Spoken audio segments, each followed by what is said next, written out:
ल गाइस यो अक्टोपसको लागि यहाँ ग्रेभी भइरहेछ है। अब यहाँको स्टाइलमा फ्राई गर्नु पर्यो। अब के गर्ने है, अब आफ्नो स्टाइलमा त त्यस्तै हो। यसमा चाहिँ टक्कसँग पोमोदोरी हालेर के भन्छ टमाटर हालेर टमाटरको ग्रेभी हालेर यसलाई अलिकति मजाले चलाएर अलिकति पकाउने।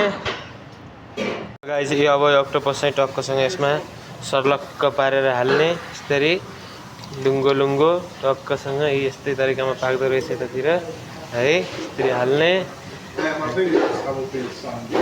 ल गाइस यसमा चाहिँ अक्टोपस आइसक्यो। अब यसलाई चाहिँ मस्तसँग चलाउने हैन, पारामा चलाउने। यसरी चलाउने टक्कसँग। देख्नमा त कस्तो कस्तो लागिरहेछ तर खाने बेला चाहिँ मिठो होला भन्ने आशा गरेको छु। गाइस अक्टोपस भएर रेडी भइसक्यो टक्कसँग यस्तो पारामा है। ए मस्तसँग यत्रो यत्रो डल्लोहरू हुन्छ अक्टोपसको।